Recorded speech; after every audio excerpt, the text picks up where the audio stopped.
Hello and welcome to Good Evening Britain, a Force for Good's evening show coming to you from our nerve centre here in the heart of the great British city of Glasgow, with me, your host, Alistair McConnachie. Welcome to folk on TikTok, welcome to folk on YouTube, welcome to folk watching also on our Facebook and our Twitter platforms. Fantastic to see you here tonight, and please do send in your comments, folks. Good to see Debbie, as always. Debbie always first in. And on TikTok, Samuel, good to meet you too, Samuel, who says that he's an Anglo-Scot. Good name. We like to call that British. Hello to Ian also, and to CC and to Dan Jones on TikTok. To Samuel, nice to see Samuel on our AFFG page again. Hope things are going well with your YouTube channel, Samuel. We always give it a mention, and feel free to give it a mention in the comments as well. And hello to Stephen, watching on Facebook, and to Tommy, good to see you as well, Tommy. And Silsar says good evening from Aberdeen on TikTok. Great. Well, if you've any questions or if you have any comments about what's going on, we're going to be talking in this program about the Ukrainian situation, and we're also going to be talking about the refugee situation, which seems to be in all the newspapers, and just wondering exactly what's going on with that. We're also going to be looking at Busting Indy Myths, and it'll be Busting Indy Myths Part 8 later in the programme, where we're going to be looking at the question of, is Scotland a colony of England? And of course the answer is that it's not a colony of England at all. And so that's a myth that we're going to bust, and we're going to do it very quickly with some reference to Scottish and British history as well. So just checking that everything is good with our folks here. Where do we sit on independence? Well, we're very much for the independence of Britain. British independence. We love British independence. That's where we sit on that matter. We don't want to break up the United Kingdom. Hi to Sandra and to Kenny. Good evening from East Kilbride, and Harry as well. And Gordon says good evening from Dingwall. I was in Dingwall once many years ago when I was a small boy. Lovely, lovely town. Hello to Frankie, and hello to Catherine. And various people have got some good comments tonight. Stephen is saying, what about Sturgeon trying to set off World War III? Because of course Sturgeon is now an expert on world geopolitical military forces, and she thinks that we should perhaps have a no-fly zone, which of course would be an act of serious aggression, which would probably end up obliterating the entire world in a nuclear fireball. But she didn't think that one through properly. So like most of her stuff, she just opens her mouth and lets her stomach rumble. And Sandra Kane says something that I'm not entirely sure of, but please tell us more information about this, that the Glasgow cabbie who has been advocating against the various forms of indoctrination that Scottish children are subjected to appears to have had his Facebook heavily censored. Yes, he's fighting against the SNP child sex survey. And of course Kenny says, what about Sturgeon and her face masks? Well, she loves her face masks, of course, and if England got rid of them, then it means a reason for her to keep them, because that's how they operate. It's always the opposite of what England is doing, they will do it. Or if they can't do the opposite, they'll do the same as what England is doing, except more of it, in order to differentiate themselves in some way. So if England says it's going to take 10,000 Ukrainian refugees, she'll say that Scotland's going to take 20,000, and so on and so forth. That's their modus operandi. That's the way that they work. So you've always got to be kind of wise to that. So as for face masks, we're probably never going to get out of that. Because she's going to keep it going until the summer, and then she'll say that we no longer have to wear face masks, and then when autumn comes around and the sniffles come back, she'll say we've got to wear face masks again. And so that's a way that she has of maintaining her dominance over the people. It's a very physical way that she can show supremacy over her slaves who have to be masked. It's all a big stage show, essentially, and she's in control of it, and she's not going to let go, I'm afraid to say. As long as we're conscious of that, as long as we know that she's never going to let go, we can build our policies appropriately, but don't ever look to them to try to see any sort of sense whatsoever, because what these folk will do, okay, and this has been brought home to me recently, is that even if you have a good idea, they won't support that good idea if it undermines their overall agenda. And that sounds a terrible thing to say, but it is so true as far as the SNP and other sorts like them go. For example, say you're for Scottish independence, and say we argue that Britain, as we will just now, argue that Britain must become energy self-sufficient. Okay, that will mean opening up oil fields, that it will mean doing things like fracking, that it will mean ensuring that you have a sufficient domestic supply, that you do not have to rely upon others.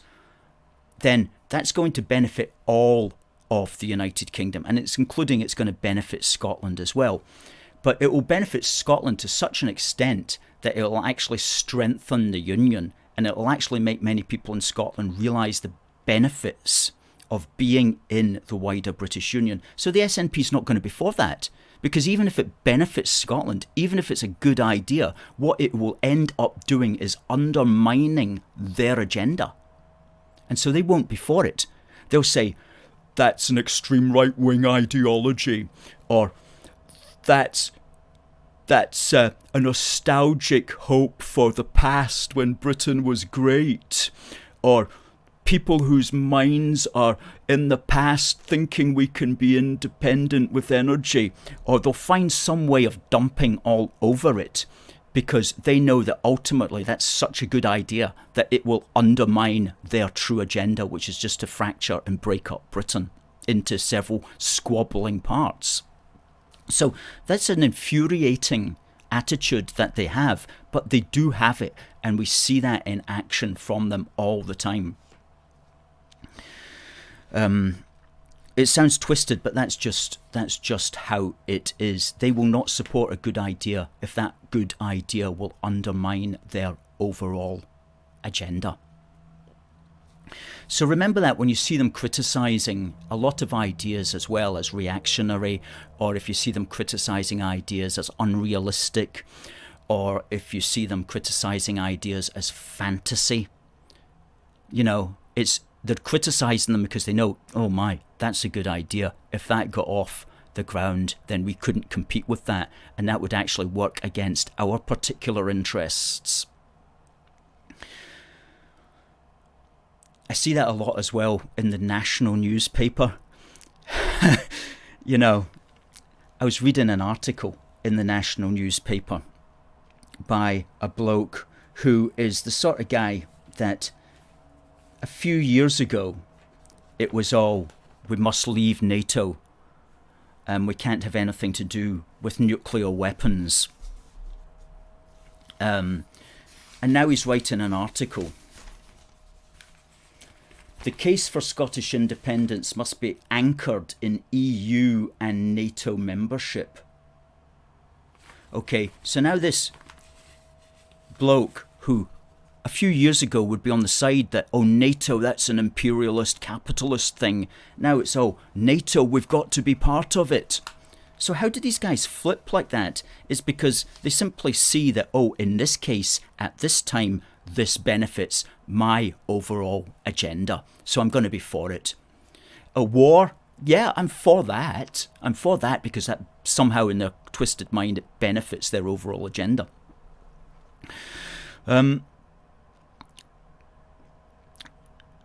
Good to see Nelson back in the house again, saying good evening all fellow unionists everywhere around the world.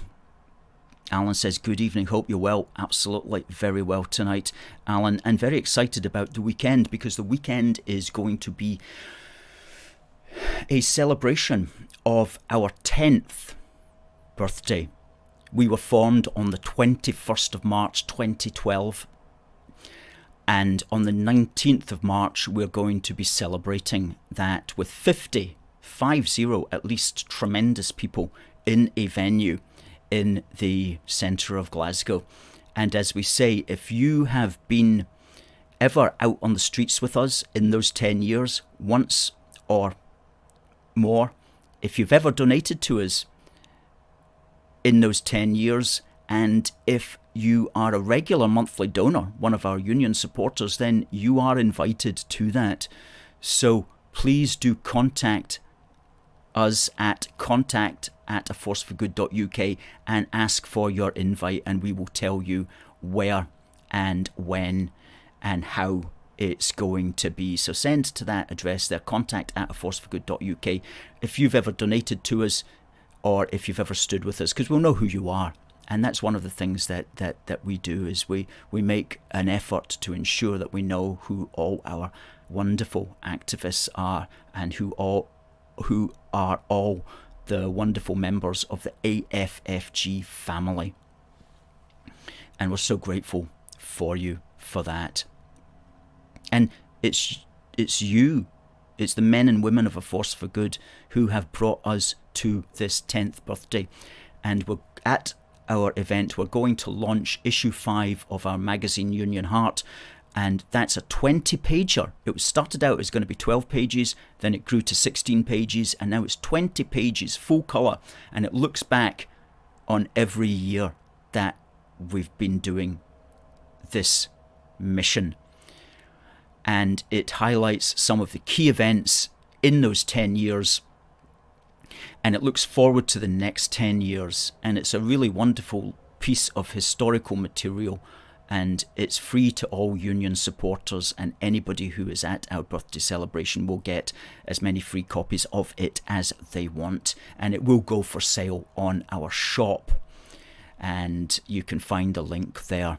But it's not up on the shop yet. It won't be up on the shop for sale until after Saturday, when we've launched it. Many of our union supporters will already have it, and if you're a union supporter and you don't have it, please do contact us and we'll send you one for free.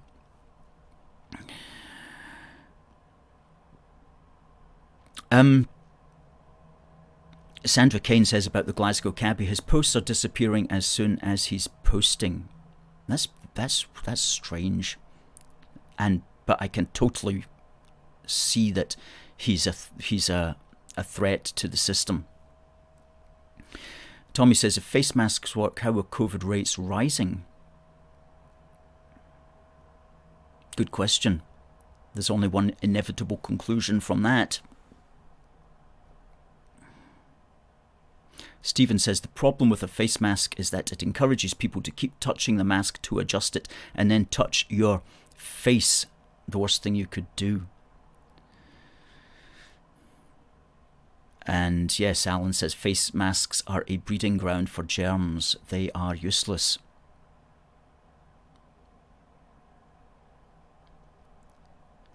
Kenny says, would it please be possible to be directed to the guidance to proof over the yes-no validations reballot papers spoken of last week? That was when I pointed out that at the ballot in 2014, if you put a yes in the yes box, it got counted as a yes, and if you put a no in the no box, it got discarded. Well, the only people who could help you with that at this stage would be the Electoral Commission. You'd have to contact them and ask them what were the guidance notes that the election officers were provided with at the Scotland 2014 referendum, and they may send you the guidance booklet, but or they may think that the guidance booklet is confidential. I don't know, but they would be the first port of call, would be the Electoral Commission, and then the second port of call would be the election officer for your region. If it's Glasgow, it would be the Glasgow City Council or wherever, because each of these, the election officer in charge of the count would have the guidance book from which they were all operating, and which lost the no side, no doubt, hundreds of votes that night because of that. Yes, indeed. Randy Dunbar says, have you heard of Alex Belfield, as he is very good at what he does? Yes, we know to whom you refer, and he's certainly an interesting and entertaining YouTuber.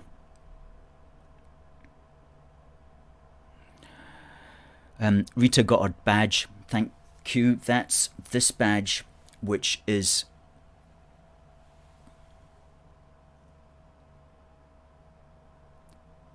we're going to use that screenshot to sell this badge, which is free to union supporters. Okay, so if you want to become a union supporter, you'll see the link up there in the comments, and you get this free badge which says a force for good through the middle of it.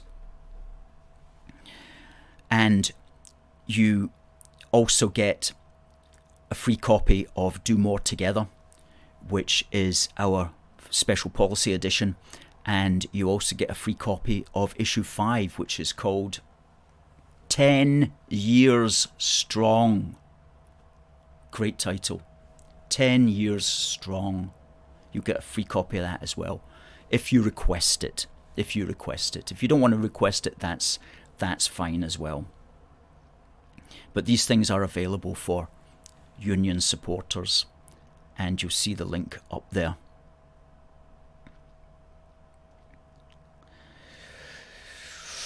And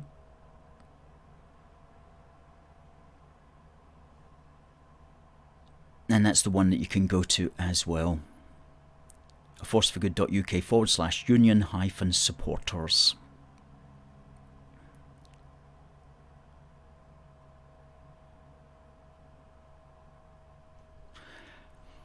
Kenny says she read today that the Scottish Assembly donates $3.5 million to Republic Media, who pays STV.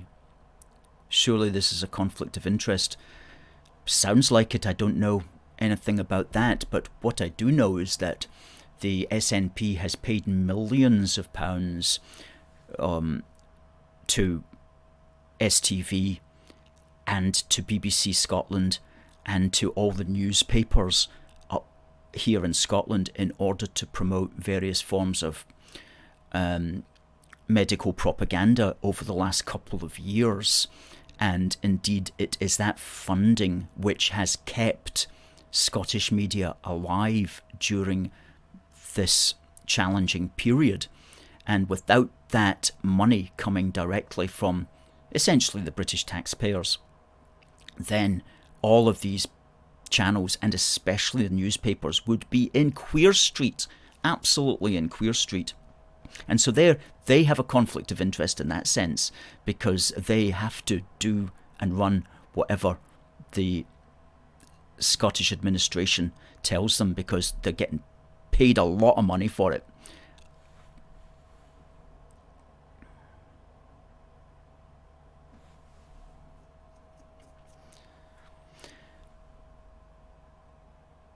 Nelson says, that Indy ref was such a total stitch-up job, totally stacked against the union vote.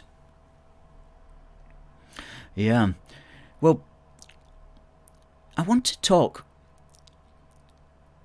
a little bit we've got a competition coming up at the bottom of the hour, by the way, and our competition is for this badge, which many of you will not have seen.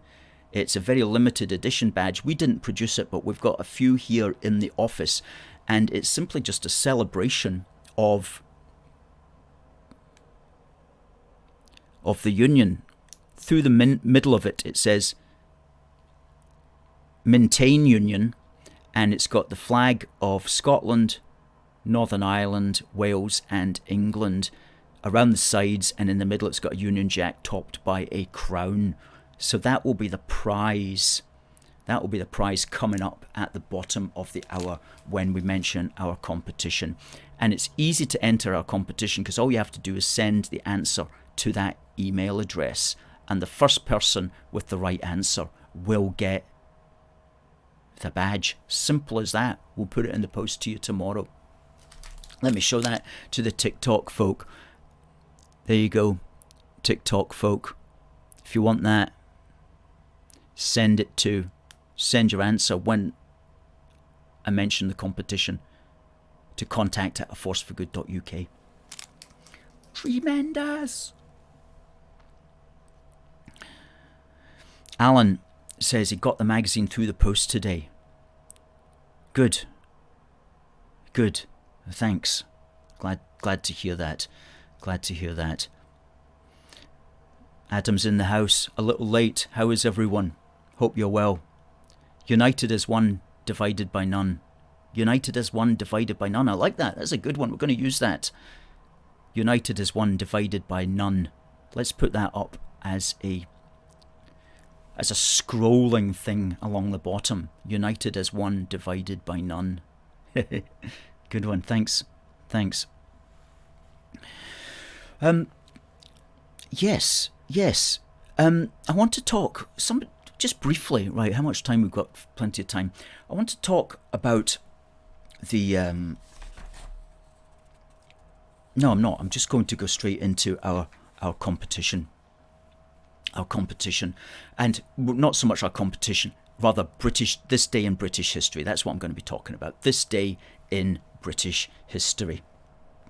That always comes before competition time, because what I do is I talk to you about this day in British history. And today is the 19th of... today is the 16th of March. And it was on this day in 1940 when a rather unfortunate chap called James Isbister, Isbister, I'm probably saying that wrong. James Isbister, who was a labourer in Orkney, had the unfortunate distinction of being the first British civilian casualty of World War II. And this was during a German attack on Scapa Flow, where of course there was an important British naval base. So that's him there, and that was unfortunately his neighbour's house that got bombed, because we can get rid of that picture now. When he heard the bombs dropping, one dropped on his neighbour's house, and he ran out to see if he could help, and unfortunately he was hit by shrapnel from German Heinkel bombers who were trying to hit the warships that were anchored around Scapa Flow. And that unfortunate tragedy was almost a year before the Clydebank Blitz, which had been on the nights of March the 14th and 15th in 1941. Yeah, about a year before March the 14th and 15th, which was the Clydebank bombing, which of course took many lives, and again was targeted because of the ships in that area and because of the shipbuilding in that area. So that's a little remembered tragedy which occurred on this day back in 1940. And he wasn't unfortunately the first the last, but he was unfortunately the first civilian casualty of World War II. And it's been said that in those areas of Orkney and in Kirkwall and in Stromness, the air raid warnings tended to be ignored because people would rush out onto the streets to watch the action, basically, between the bombers and the British warships firing back up into the night sky. And of course, to this day, of course, Scapa Flow is well, I don't know what the situation is with the Navy up there now, but it's always been an important strategic area. That area of Scotland, an area of Scotland that defends all of the British Isles. So that was James Isbister, who perished on this day, on the 16th of March 1940, in Orkney, in a little hamlet around Scapa Flow. So, as you know, we like our British history, and we always mention it because it helps to put context into where we are today. It helps to give context to the past as we go forward into the future, and it helps to ground us in a certain type of certainty. When you know where you've come from, and you know your past and your history going a way back.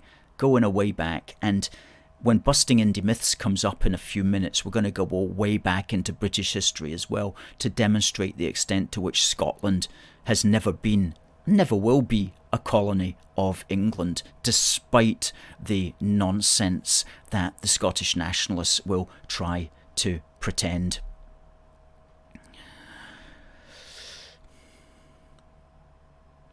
Sandra says, anyone surprised at the face mask nonsense from the first midget?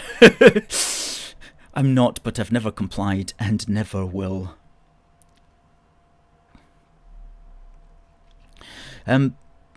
Derek, good evening everyone in the UK. Hope you are well and great to see you, Alistair. Hope to see you soon, Derek, if you can make our event on Saturday. Super typist context and history is vital to my mind. It is something that I try to speak about in uni. Good. And I know that you do that, Samuel, in your YouTube channel. So do you have an address for your YouTube channel, Samuel? If you do, please put it in the comments and we'll fire it up there. Super Typist says, Alex Belfield is performing at Glasgow Pavilion on the 25th of March for those who want to see him.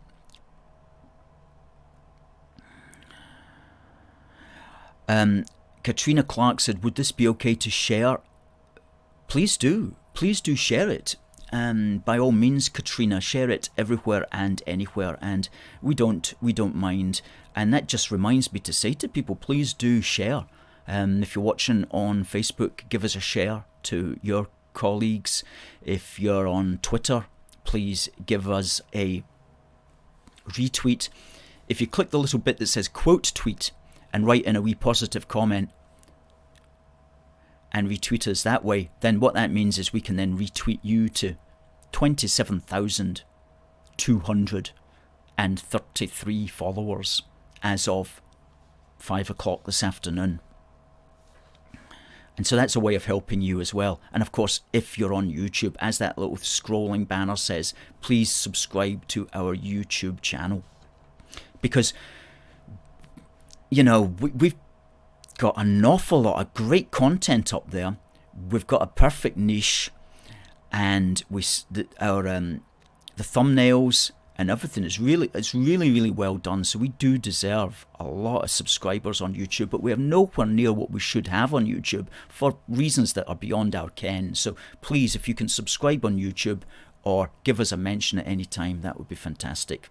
Jack says, Our history is important. Nationalists like to ignore it because it shows that ever since 1801, the UK has flourished as a nation and will continue to do so. Yes, 1801 was the union with Ireland, and of course we always go back to 1707, the union of parliaments with Scotland, and even back to 1534, the union of England and Wales.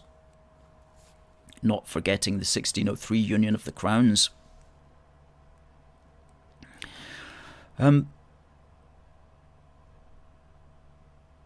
Okay, so what I'm going to do now is I'm going to talk about, competition time. Competition time. And our competition is for, and we can get rid of this. We can move this little badge. Look at that. Isn't that a nice badge? That could be your badge if you get the following question right. And all you need to do is send to contact@aforceforgood.uk the answer to the following question. Okay, and the question is, on this day, 16th of March 1940, James Isbister was the first British civilian casualty of World War II. Where? Where? Send your answer to that, and you could be in with a chance of winning that badge. Good stuff. Okay.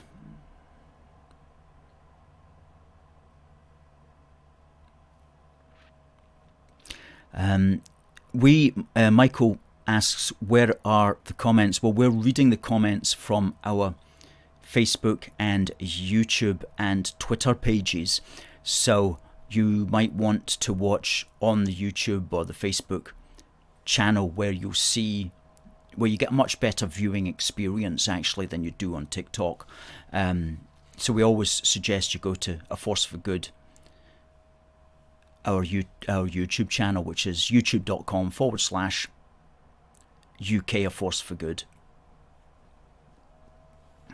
Stephen says, we have become a dominant force for unionism. We have seen the rise and demise of indie groups, but we are still here. We absolutely are. The AFFG family, the AFFG crew, we are still in town, and we are still kicking it on the daily. Absolutely we are. And the Scottish nationalist groups have broken up as a consequence of infighting and personal disagreements, and they've broken up because of the SNP Alex Salmond split, and they've also broken up because of our constant dogged determination to reveal the truth about their numbers. And in our new magazine, which is being launched on Saturday, we have a whole page dedicated to listing every known Scottish nationalist march for which we have the true numbers, right up until the one in Paisley a couple of weeks ago, going right back to when we first started counting them, all assembled very nicely on one sheet of A4. So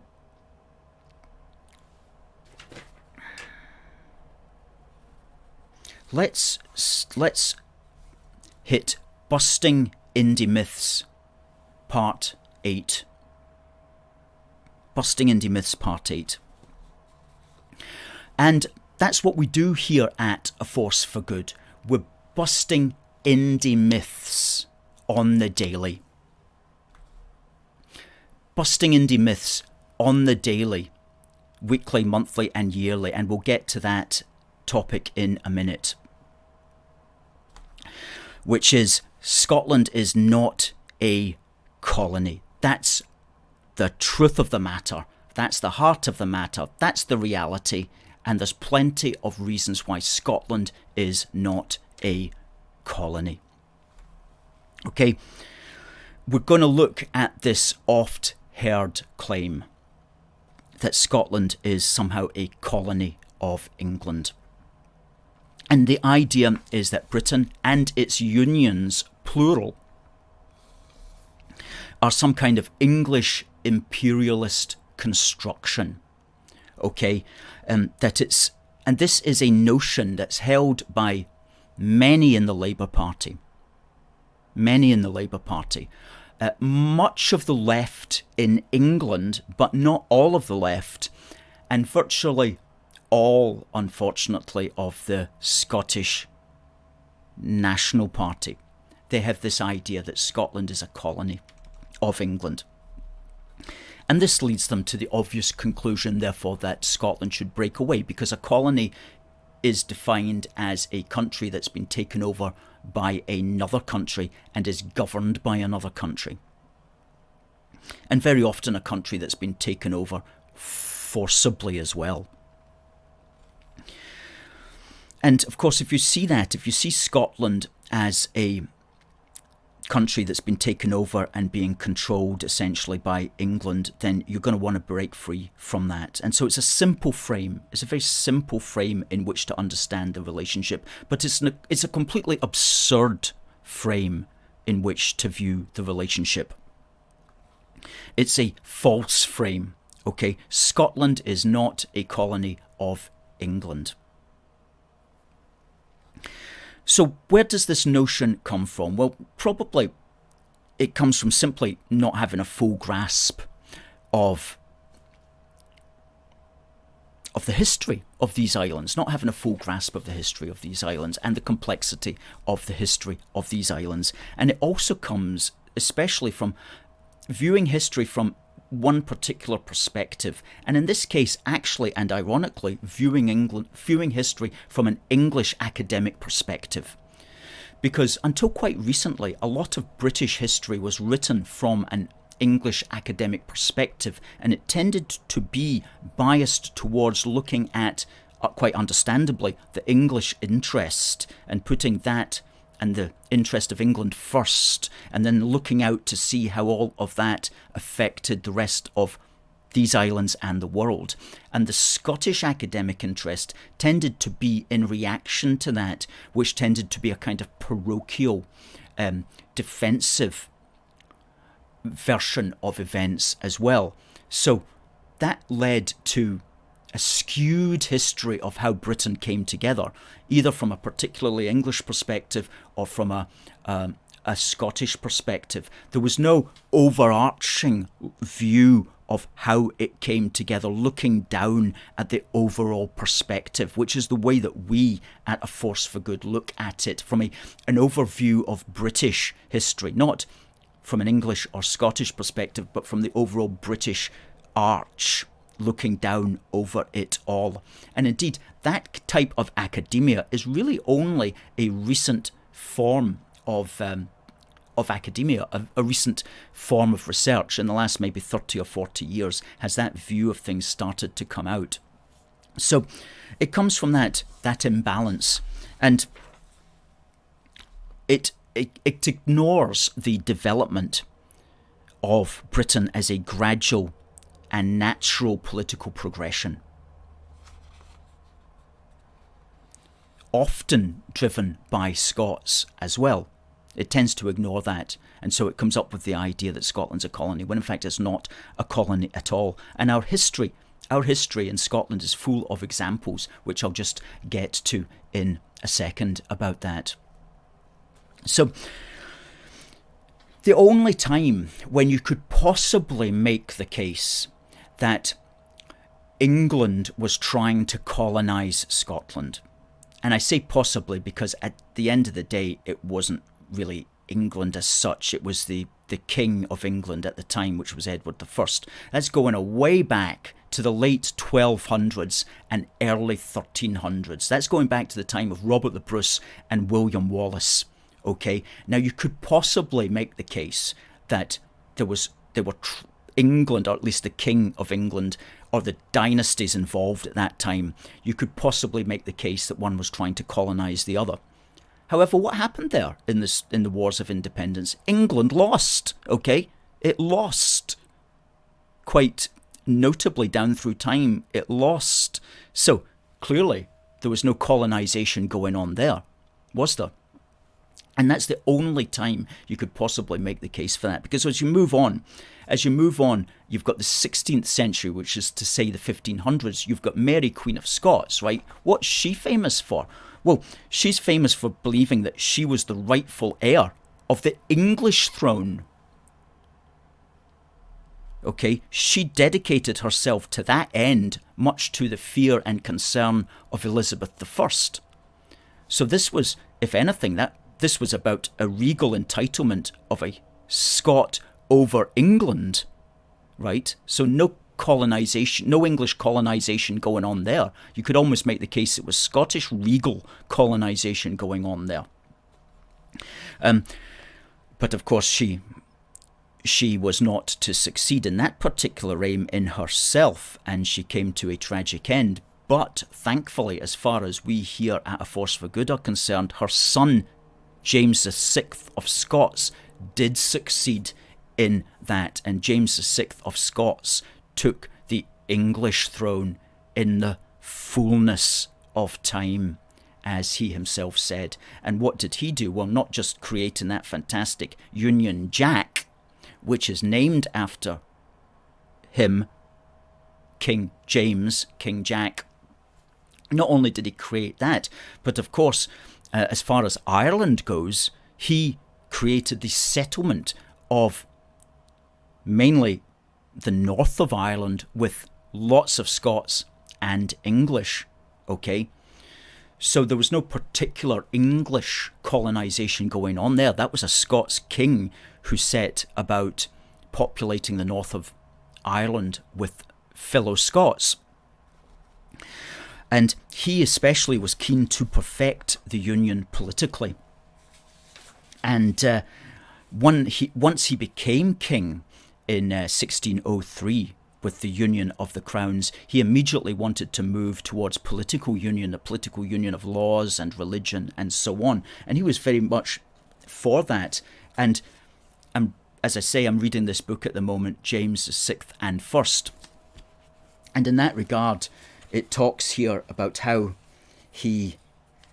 I'll just quote it, James's great objective in his first parliament, apart from obtaining funds, was to promote a closer union between England and Scotland.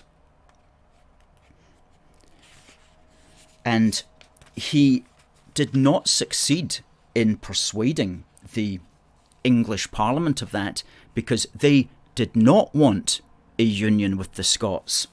And in fact, it says here that one of the members of the English House of Commons said, Sir Christopher Pigott, almost with impunity, despite royal rage, poured forth a torrent of abuse against the Scots. The Scots were proud, beggarly, quarrelsome, and untrustworthy. And that summed up, I don't know about beggarly and untrustworthy, but certainly proud and quarrelsome is a trait, isn't it? It's a proud trait of the Scots. So, but that did sum up a lot of what the English Parliament were thinking about these blooming Scots up there. They weren't wanting any kind of anything to do with King James's idea of political union. Okay, so again, no English colonisation there during all of that period. And then, of course, events moved on, and you had the British Civil Wars later in that 17th century. But the British Civil Wars and Oliver Cromwell and all of that carry on. These were wars. These were not wars for colonial territory. These were wars of ideology and wars of religion and wars of monarchy, where all parts of the British Isles were involved. Okay, so there was no English colonisation there. There was no war of territory. And then you've got 1707 rolls along, and you've got the Parliamentary Union of Scotland and England. And a full, proper understanding of that does show that many Scots, and certainly a majority of the Parliament, wanted that political union. So there's no English colonisation there. It's the Scottish Parliament wanting it. In fact, the Scottish Parliament passed the Act of Union with England before the English Parliament passed the Act of Union with Scotland. So again, no English colonisation. And then you've got, later in that century, you've got Bonnie Prince Charlie comes along, and he's annoyed because he wants the English throne, so he amasses troops in Scotland. A lot of Scotland didn't support him, but the supporters that he could get in Scotland, he took them right down to Derby. He invaded England right down to Derby, looking to get into London, looking to take the throne there. So again, no English colonisation involved there. And then, of course, that was to end at Culloden, where just as many Scots fought with the British forces as Scots who fought against the British government forces. And then during the 19th century, once things had calmed down and once Nelson and Wellington had won the battles of Trafalgar and Waterloo, and where there was no other entity on the world stage that could challenge Britain, what we then had is what's called Pax Britannica, which means British peace. In Latin, it means British peace. We had 100 years of Pax Britannica, where the British populated the world and created the British Empire, something at which the Scots were disproportionately represented in. And so none of that involves the English colonisation of Scotland. None of that suggests in any way that Scotland is a colony of England. So the idea that it is, where does that come from? It comes from, as I say, a strange view, a limited view, which tends to root Scottish history in the Wars of Independence back in the late 1200s and 1300s, and even then is not correct because the Scots won those wars and England, at least the English king at the time, did not succeed. So there is no basis upon which you can say that Scotland is a colony. Scotland is not a colony. The reality is that the United Kingdom is an organic creation of all its parts. Organic as in gradual and natural. The United Kingdom is a gradual and natural development of all its parts. And a force for good is at the forefront of pointing that out. So folks, please help us to continue to do so.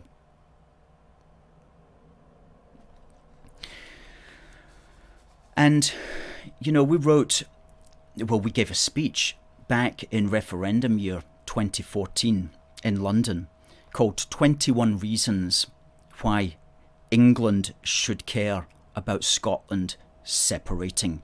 And you'll find that in the comment thread there. 21 reasons why England should care about Scotland separating. And we looked at that, and we looked at the development of, especially the extent to which Tony Blair and the Labour Party were overly influenced by the false frame that somehow Scotland was a colony of England. And they were overly influenced by that because that was the only frame in town. That was the only way that people were looking at things. And so they came to the conclusion, working on that false information, working from that false frame, they really did sort of mess things up quite a bit. And so we took a real deep dive, as they say, into where all that came from.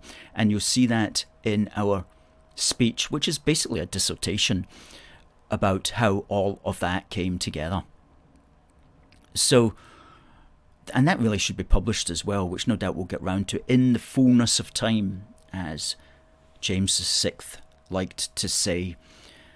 Because in the fullness of time, we have lots of ideas of material that needs to get physically published so that it doesn't disappear down some Mark Zuckerberg eradicated place in the middle of nowhere. We have to have physical product that we can literally pass on to our grandchildren. And we've got that, and we're building that. And of course, we've got our wee book for the Union, which is only a £5. And this is what keeps us going, folks. Only a £5. And you can get it at our shop, and we'll put up the link there. So, and not only that, but of course the other great publication that we produced last year was our 40-page Union Heart with 102 policies to keep the United Kingdom together. That's really worth your while, folks. And you can get that, and you can get the wee book for a discount.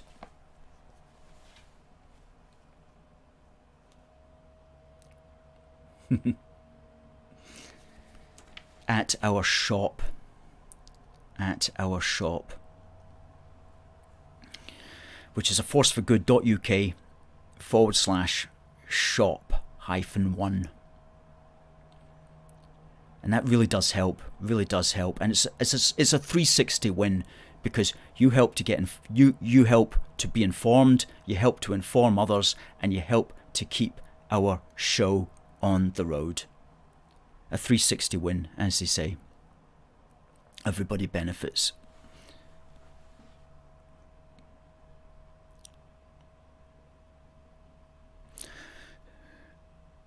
Good to see the folk on TikTok.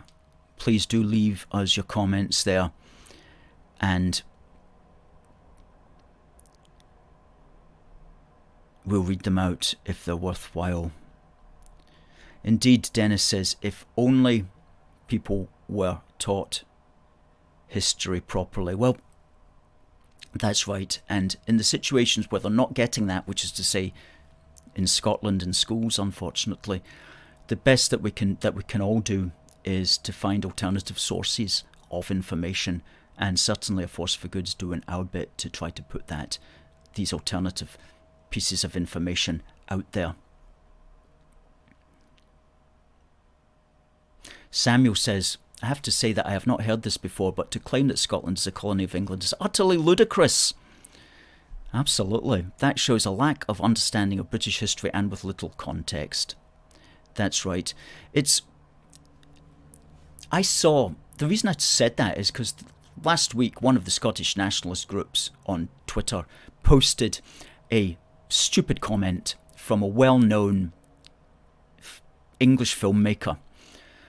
I won't mention his name, but his last name's Loach and his first name's Ken.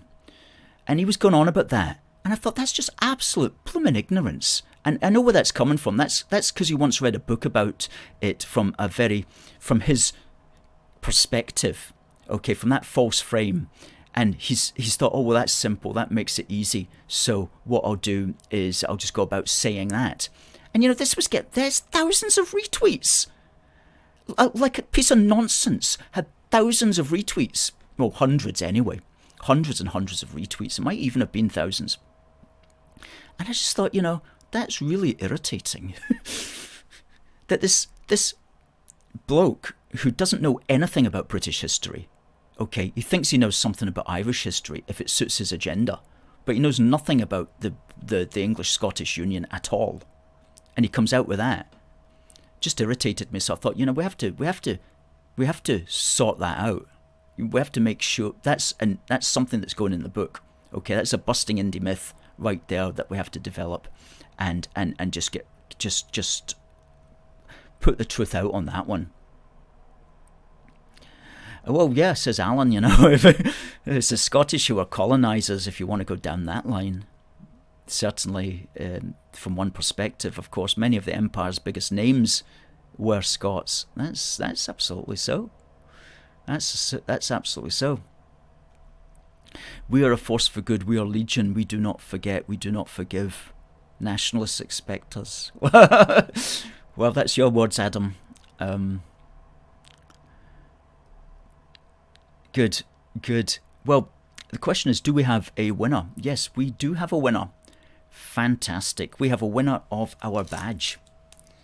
Now, whoa, there you go. It's Samuel. Well, why not? That makes sense, doesn't it, Samuel? You've been commenting well tonight, so I'm glad that you entered.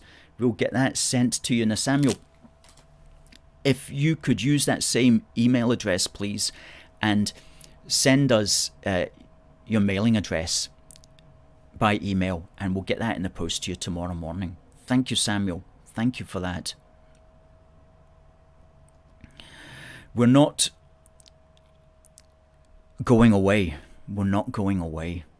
That's for sure, Jack. We're not going away.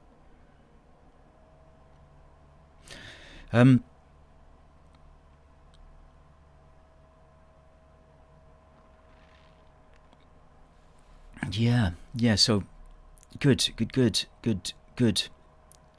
John, hope to see you. Send him a copy of the book, Alistair. Well, there's a thought. I should send our friend Ken a copy of the book, shouldn't I? See what he says about it. Hope to see you on Saturday, John.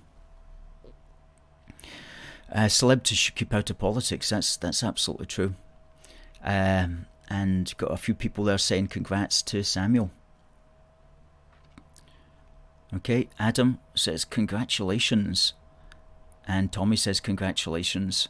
And Stephen says congratulations. And Debbie says congratulations.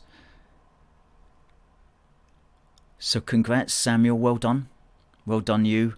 And yes, Samuel says thank you very much. Look forward to receiving that. Good. And great stuff.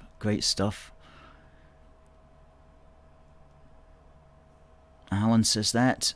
Well done, Nelson. Top job. Harry Brown.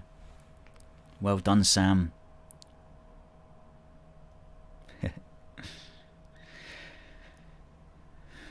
Good. Okay, John. Good stuff.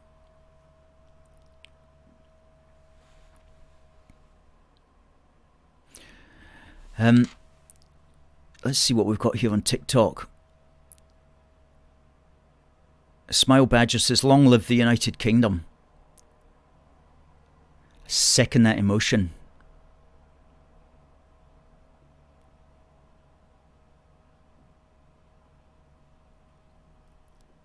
So,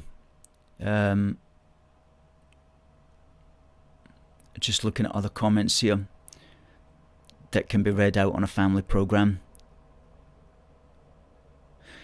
Somebody says, we've got alternative information, that's why we want to stay in the Union. Well said.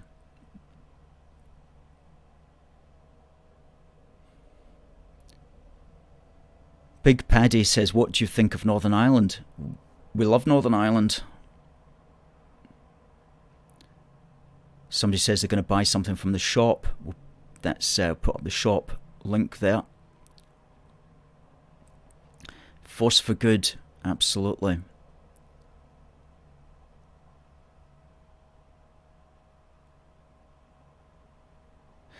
One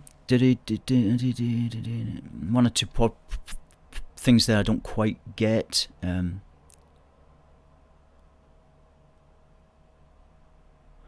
Okay, so, well, folks, that's the top of the hour.